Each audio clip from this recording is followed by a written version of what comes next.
जय हिंद बच्चों, कैसे हैं आप लोग। उम्मीद है आप अच्छे होंगे, आपकी पढ़ाई अच्छी चल रही होगी। चलिए चलते हैं। हमने कल आपको केमिस्ट्री का बताया था। केमिस्ट्री में हमने बताया था कि संयोजकता किसे कहते हैं, और आज हमें बताना था कि धातु और उपधातु किसे कहते हैं। ये सारी चीज़ें हमें आज आपको बतानी थी। धातु किसे कहते हैं, अधातु किसे कहते हैं, उपधातु किसे कहते हैं, अक्रिय गैस किसे कहते हैं, ये सारी चीज़ हम पढ़ते हैं। तो बाबू समझते हैं, तो शुरू करते हैं। जैसे पहले हम लिख देते हैं CHEMISTRY। केमिस्ट्री पढ़ रहे हैं तो केमिस्ट्री का ही पढ़ते हैं, केमिस्ट्री का पढ़ें तो केमिस्ट्री लिखेंगे।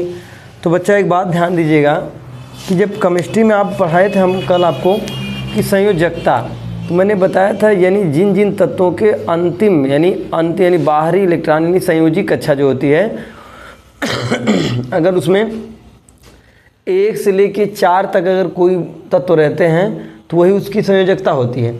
लेकिन यदि 4 के बाद 5, 6, 7, 8 जब होती है तो हमने बताया था तो उसे 8 माइनस यानी बाहरी कक्षा का इलेक्ट्रॉन -8 कर देने पर जो वैल्यू आती थी वही उसकी संयोजकता होती थी।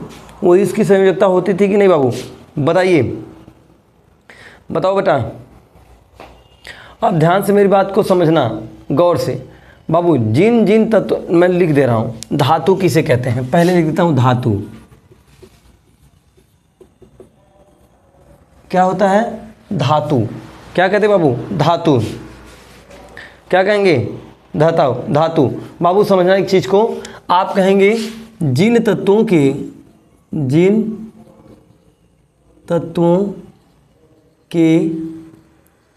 बाहरी कक्षा में, जिन तत्वों के बाहरी कक्षा में, जिन तत्वों के बाहरी कक्षा में, जिन तत्वों के बाहरी कक्षा, बाहरी कक्षा का मतलब होता है संयोजी। मैं लिख दे रहा हूँ, बाहरी कक्षा मतलब क्या होता है, संयोजी कक्षा, संयोजी कक्षा। क्या हो गया, संयोजी कक्षा। यानी जिन तत्वों के बाहरी यानी संयोजी कक्षा में 1, 2, 3, 4 इलेक्ट्रॉन होते हैं, इलेक्ट्रॉन होते हैं उसे धातु कहते हैं। उसे क्या कहते हैं बाबू, धातु कहते हैं। बात समझ में आ गई कि नहीं। अब आपको समझाते हैं कि धातु किसे कहते हैं बाबू। ध्यान से समझो। जैसे मैंने ले लिया सिलिकॉन, क्या ले लिया, सिलिकॉन। सिलिकॉन का 14 होता है, एग्जाम्पल पे समझते हैं। सिलिकॉन का क्या होता है, 14 होता, नहीं तो सोडियम ले लेते हैं। क्या लेते हैं, सोडियम, Na होता है। क्या होता है, Na इसका होता है 11, है ना बाबू, 11। तो इसे पता करने के लिए कि अगर आपसे कोई पूछ दे कि जो सोडियम है वो धन आयन है कि ऋण आयन है, यानी वो धनात्मक है कि ऋणात्मक है, ये हमसे पूछना है। और यह पूछ लिया जाए कि यह धातु है कि अधातु है कि उपधातु, तो बाबू एक तो चीज़ ये समझना कि जिन तत्वों के बाहरी यानी संयोजी कक्षा में, तो बाबू से समझो, तो उसे ज्ञात करने के लिए हम ऐसे न करते थे, ऐसे बताओ। इसे ज्ञात करने के लिए हम कैसे करते थे, पहले हम अष्टक रूल का प्रयोग करते थे, ऐसे करते थे, है कि नहीं। इसी को संयोजी कक्षा कहते थे, 12वां वाले को संयोजी, यही नहीं कहते थे। तो बाबू सोडियम हमने बताया था पहले वाले में 2 इलेक्ट्रॉन भरे जाते हैं और दूसरे वाले में 8, यानी बाहरी कक्षा में कितने होने चाहिए, 8 हो गया कि नहीं। 1, 2, 3, 4, 5, 6, 7, 8 हो गया जी, 8। अब आगे बचा 1 हो गया कि नहीं। तो बाबू ध्यान से देखना, बचा 1। अब गौर से मेरी बात गौर करिएगा। मैंने बोला है कि संयोजी कक्षा में अगर 1 से लेके 4 तक इलेक्ट्रॉन होते हैं तो वो क्या होंगे, धातु होंगे। वो क्या होंगे, धातु। तो बाबू देखो ये है कि नहीं है, एक देखो इनमें से एक आया है कि नहीं, एक आया है। जब एक आया है तो ये क्या हो जाएगा, धातु। क्या हो जाएगा बाबू, धातु। एक तो नियम ये है, एक तो नियम ये है।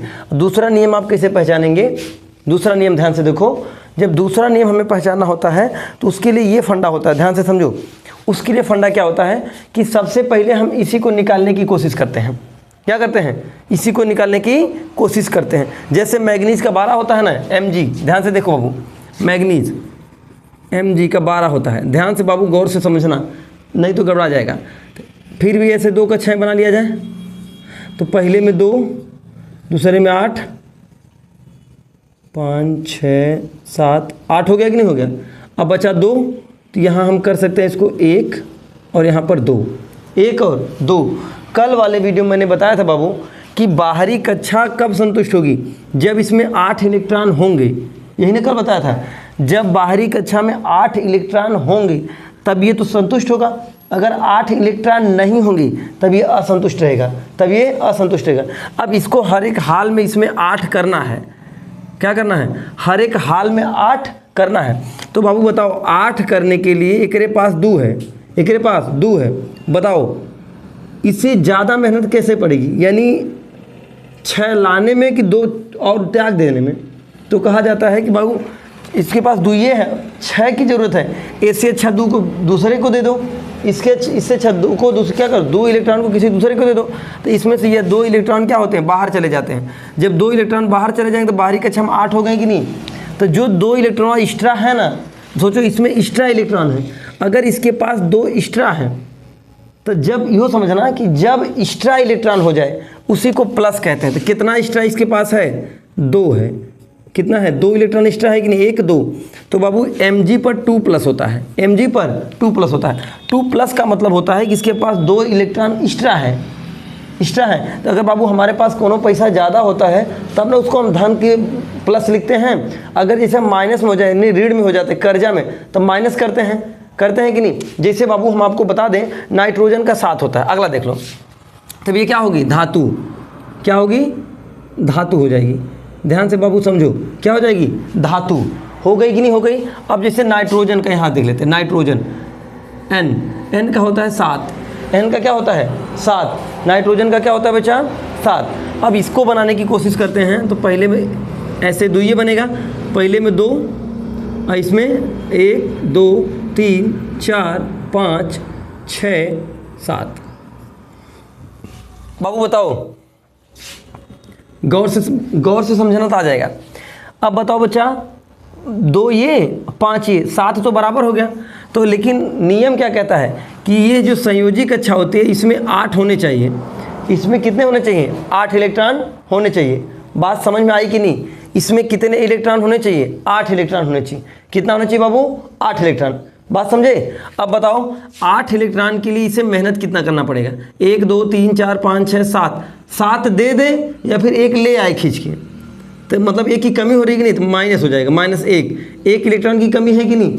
इसीलिए जब इसमें कमी हो जाती है तो इसीलिए जिसमें कमी होती है उसे अधातु कहते हैं। जिसमें कमी होती है उसे क्या कहते हैं? अधातु। तो बताओ इसमें कमी है कि एक्स्ट्रा है?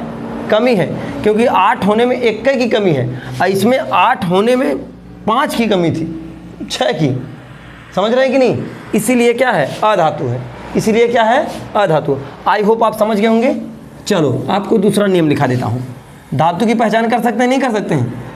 बताओ बेटा, धातु की पहचान कर सकते हैं? बिल्कुल कर सकते हैं। अब अधातु लिखते हैं। अधातु किसे कहते हैं? इसको देख लेते हैं। अधातु नॉन मेटल, इसे क्या कहते हैं? Non metal. अब इसे हम पढ़ते हैं जिन तत्वों के बाहरी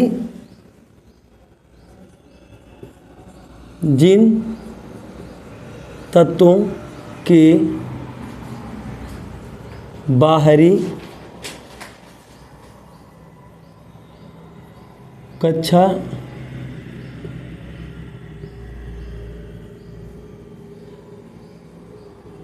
बाहरी कक्षा मतलब संयोजी कक्षा। जिन तत्वों के बाहरी कक्षा मतलब संयोजी कक्षा में 5 6 7, कितना? 5 6 7 इलेक्ट्रॉन होंगे।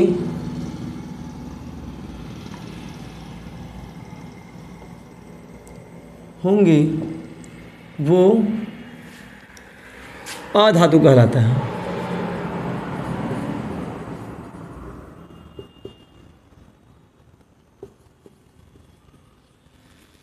बात क्लियर हो गई कि नहीं बेटा? वो क्या कहलाता है? अधातु कहलाता है। एक मतलब ये प्लस चार्ज दे रहा था और ये क्या देगा, माइनस चार्ज देगा। क्या देगा, माइनस चार्ज। एग्जाम्पल के लिए जैसे मैं लिख दूं बोरान, क्या होता है, एग्जाम्पल के लिए क्या लिख दूं, बोरान। क्या लिख दूं बाबू, बोरान। क्लियर हो गया। बोरान को बी से दिखाते हैं, तो बोरान को किसे दिखाते हैं, बी से। कोई बताए इसका परमाणु क्रमांक कितना होता है, बताओ। परमाणु क्रमांक 5 होता है। कितना होता है, 5। बोरान का परमाणु क्रमांक कितना होता है, 5। अब ध्यान से देखो, गौर से करना। अब हमको पता लगा ले, अभी तो हम रटे हैं ना, अब पता लगाएं कि ये सही है कि नहीं। तो पता लगाने के लिए हमको अष्टक रूल में जाना पड़ेगा। तो पहले कक्षा में कितना इलेक्ट्रॉन भरा जाता है, 2, और दूसरे में कितना होना चाहिए, 8, लेकिन इनके पास तो 5 है, तो 1 2 3, तो 3 2 5 तो भरा गया, 3 2 5 तो भरा गया बाबू। अब ध्यान से गौर से समझो मेरी बात को, ठीक है। 2 ये हो गया और ये 5 हो गया। तो अब मैंने बताया था संयोजी कक्षा में कितने इलेक्ट्रॉन होने चाहिए, 5 6 7। अब बताओ बेटा, यह इलेक्ट्रॉन धातु होगा कि अधातु होगा, बताओ। देखो 1 2 3 और 8 होने चाहिए। कितना होने चाहिए, 8। तो देखो 8 होने के लिए ये 3 दे दे या 5 ले आए, तो भाई इसमें तो 3 कम है तो इसको देना पड़ेगा। तो जब बाबू इसको दे देगा तो इसका मतलब 3 निकल जाए, खुद है 3 छोड़कर क्या हो जाए, निकल जाए। तो बाबू इसके बाहरी कक्षा में 3 इलेक्ट्रॉन आ गया, अतः ये क्या हो गया, धातु। अतः यह क्या हो गया, धातु। लेकिन हमें एग्जाम्पल देना था अधातु का। हमें एग्जाम्पल किसका देना था, अधातु का। जैसे अधातु के लिए हम बनाएं, क्या लें अधातु के लिए, नाइट्रोजन ले, क्या नाइट्रोजन ले लें, हाँ नाइट्रोजन ही सही हुआ, नाइट्रोजन ले लें, या फिर 8 ले लेते हैं, या फिर क्या लेते हैं, ऑक्सीजन ले लेते हैं। क्या लेते हैं बाबू, ऑक्सीजन को देखते हैं। ऑक्सीजन कितना होता है, 8। ऑक्सीजन को देखते हैं, ये सही रहेगा। तो अष्टक रूल बनाते हैं 8 ऑक्सीजन के लिए। 1 2, तो पहले में 1 भरा जाएगा, 2 दूसरे में 1 2 3 4 5 6, 1 2 3 4 5 6 7 8। 8 हो गया कि नहीं बाबू, गौर से देखो 8 हुआ कि नहीं हुआ, 8 हो गया कि नहीं हो गया। अब ध्यान से देखो, जब 8 हो जाएगा तो गौर से पढ़ते हैं और नियम को मिलाते हैं। यानी जिन तत्वों के बाहरी कक्षा में यानी संयोजी कक्षा में 5 6 7 इलेक्ट्रॉन होंगे वह अधातु कहलाएंगे। क्या कहलाएंगे, अधातु। तो एक बाहरी कक्षा में कितना हुआ, 2 इसमें हो गया। अब 8 पूरा करने के लिए इसमें 5 हो गया, तो ज़रूरत कितने की है, 3 की है कि नहीं। अब बताओ 8 होने के लिए ज़रूरत 3 की है, या तो ये 5 तो दे दे या फिर 3 ले आए। तो मेहनत किस में ज़्यादा है, 3 को लाने में, ना कि 5 को देने में। इसीलिए इसमें कमी कितने की है, 3 माइनस की है। कितने की है, 3 माइनस की। अतः ऑक्सीजन क्या है, अधातु। ऑक्सीजन क्या, हाँ 6 था, तो यहाँ पर 6 है ना, हाँ तो बोलने में मिस्टेक, हाँ 6 था उसमें, तो बाबू ये 6 हो जाएगा। तो इसका मतलब ये नियम आपको पता चल गया कि नहीं, ऑक्सीजन का नियम पता चल गया कि नहीं बाबू, बताओ। 9 को देख लेते फ्लोरीन का, 9 का देख लेते फ्लोरीन, F लिख देते हैं 9 F। बाबू इसको करके देखो, पहले में 2 1 2 3 4 5 6 7 8 9। बाबू देखो 1 2 3 4 5 6 7, संयोजी कक्षा में कितने इलेक्ट्रॉन हैं, 7। यहाँ कितना बोला है, 7। क्या बोला है, 7। तो एक मतलब ये क्या होगा, अधातु होगा। क्या होगा, अधातु। क्या होगा, अधातु। किसी को दिक्कत है, धातु और अधातु समझ गए कि नहीं आप लोग, बताओ बाबू। धातु और अधातु समझ गए कि नहीं। सिलिकॉन एक ऐसा तत्व है जो उपधातु में आता है, उपधातु में आता है, यानी अर्धचालक में। सिलिकॉन क्या होता है, अर्धचालक में आता है, जिसका 14 होता है। सिलिकॉन का कितना होता है, 14। ऐसा ही लिख दूँ, सिलिकॉन का कितना होता है, 14। देखो इसमें लिख दें जिन, अगला लिख लो, धातु अधातु उपधातु। उपधातु, उपधातु का मतलब होता है अर्धचालक। देखो धातु में करंट फ्लो होगा, अधातु में नहीं होगा, उपधातु में दोनों होता है। समझो ध्यान से, जिन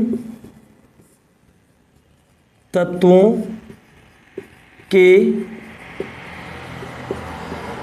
संयोजी कक्षा में 8 इलेक्ट्रॉन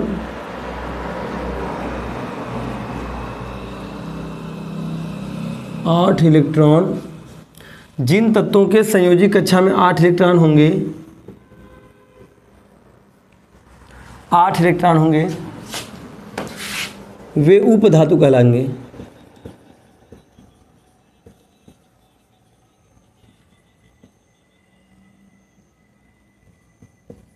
वो क्या कहलाएंगे? उपधातु।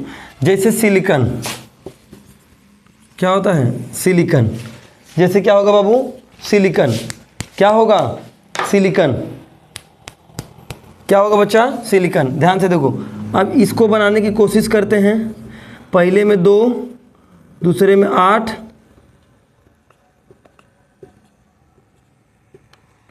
हो गया तो 10, और यहाँ हो जाएगा 1 2 3 4।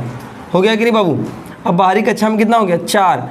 जिन संयोजी कक्षा के बाहरी 8, अरे मैं 8 लिख दिया हूँ क्या? 4 होगा, 4। जिन तत्वों के संयोजी कक्षा में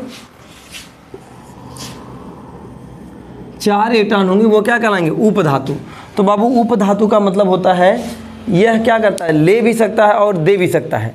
ले भी सकता है और दे भी सकता है। एक का मतलब इसमें 4 है, देगा वो तब उतना मेहनत है और लेगा तब उतना मेहनत है। तो मिला जुला के दोनों एक के हुआ कि नहीं? मिला जुला के दोनों एक ही है कि नहीं है? बताओ बच्चा, मिला जुला के दोनों एक ही है कि नहीं है?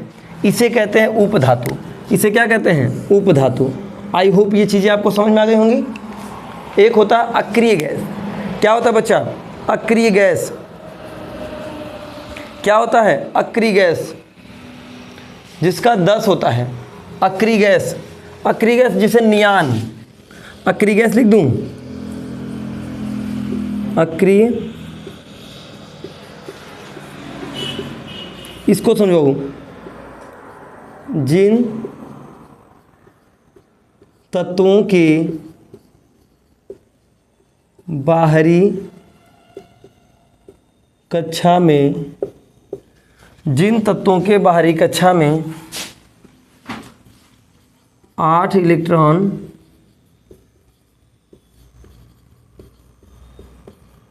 होंगे उसे अक्रिय गैस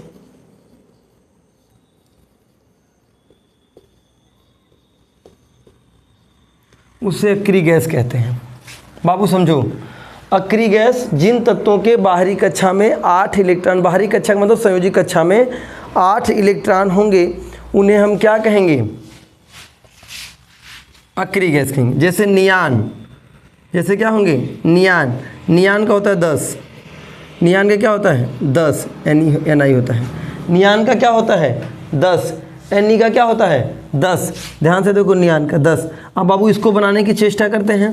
पहले में 2, दूसरे में 1 2 3 4 5 6 7 8। 8 हो गया कि नहीं जी? क्या होगा? 8 इलेक्ट्रॉन है कि नहीं? अब इसकी बैलेंसी देखते हैं। 2 और 8 10 हो गया कि नहीं?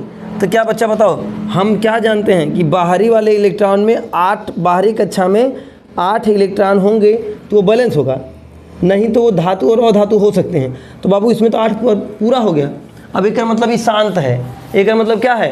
शांत है। यह एक ऐसी गैस है जो ताका झाकी नहीं करती है, जो ताका झाकी नहीं करती है। जैसे धातु होता है सबसे ज़्यादा रिएक्टिव होता है, उपधातु सबसे ज़्यादा रिएक्टिव होते हैं। धातु का मतलब जैसे लड़का लड़की एक दूसरे को लाइन नहीं मारता है, सेम टू सेम वही बात होती है। जौने के अंदर देखो, जैसे सोडियम सबसे ज़्यादा हाई रिएक्टिव है क्योंकि इसके पास एक के इलेक्ट्रॉन है। इलेक्ट्रिक विभव इसके पास है। क्या है? इलेक्ट्रिक विभव। आगे बढ़ाएंगे आपको। यानी यह सबसे ज़्यादा हाई रिएक्टिव होता है। यह क्या होता है?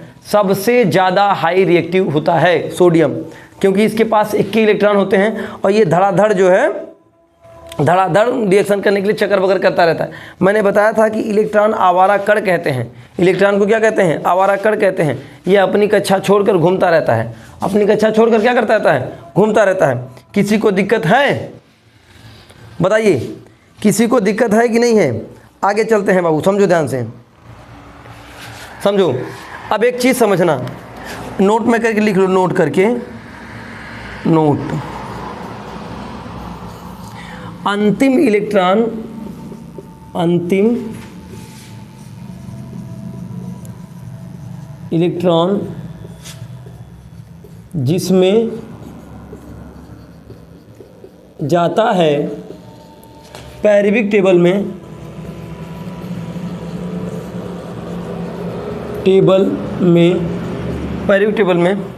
वही उसका ग्रुप होता है, वही उसका क्या होता है, ब्लॉक होता है, वही उसका क्या होता है, ब्लॉक होता है। जैसे एस ब्लॉक हो गया, डी ब्लॉक हो गया, पी ब्लॉक हो गया, बात समझ गए कि नहीं। वही उसका क्या होगा, ब्लॉक होगा, वही उसका क्या होगा, टेबल में जिसमें जाता है वही पैरिविक टेबल में वही उसका ब्लॉक होगा, वही उसका क्या होगा, ब्लॉक होगा। बात समझ में आ गई कि नहीं। जैसे अब एग्जांपल में हमको समझा दे रहे हैं, यहाँ लिख दूँ। जैसे आप सोडियम का निकाले थे कि नहीं निकाले थे, 11। तो बाबू समझो, जब 11 निकाले थे आप तो कैसे निकाले थे, ऐसे करके निकाले थे, 2 8 ऐसे। देखो इसमें 2, इसमें 8, इसमें 1 था कि नहीं था। तो बाबू 1 आप याद करिए, 1 कौने का मात्रा था, 1s2 का था कि नहीं। अगर बाहरी कक्षा में 1 इलेक्ट्रॉन आया है तो यस ब्लॉक का होगा। याद है कि नहीं याद है, 1s2 2s2 2p6 2 है तो p ब्लॉक का है। समझ रहे हैं कि नहीं समझ रहे हैं। ये चीज़ें हम आपको पैरिविक टेबल बताएंगे तब बता देंगे। बात समझ में आ गई कि नहीं। तो ये चीज़ें नोट कर लीजिएगा कि अंतिम इलेक्ट्रॉन जिस कक्षा में जाते हैं जितना होता है वही उसका क्या होगा, ब्लॉक होगा, वही उसका क्या होगा, ब्लॉक होगा। जैसे अगर हाई देखना है तो आवर्त में आ जाएगा, हाई देखना है तो क्या हो जाएगा, आवर्त में आ जाएगा। और लास्ट देखना यानी कम देखना है तो ब्लॉक में आ जाएगा, कम देखना है तो ब्लॉक में आ जाएगा। जैसे बाबू देखो 3p6 था कि नहीं, 3p6 ध्यान से देखो, ये हो गया ब्लॉक, क्या हो गया, ब्लॉक 3 जो है हाई लो है, और ये वाला हाई है कि नहीं है, हाई है कि नहीं है, ये आवर्त में चला जाएगा। किस में चला जाएगा, आवर्त में। ये चीज़ें तब समझ में आएंगी जब आप पैरिविक टेबल पढ़ेंगे तब, जब आप पैरिविक टेबल पढ़ेंगे तब, ठीक है। आई होप आप ये चीज़ें समझ गए होंगे। धातु, अधातु, उपधातु, अक्रिय गैस, है ना, ये चीज़ें आपको अच्छे से समझ में आ गई होगी। अगर आई होगी तो क्लास अच्छा लगा होगा तो लाइक, शेयर और सब्सक्राइब जरूर करिएगा। मिलते हैं नेक्स्ट वीडियो में, तब तक के लिए राधे राधे, जय हिंद।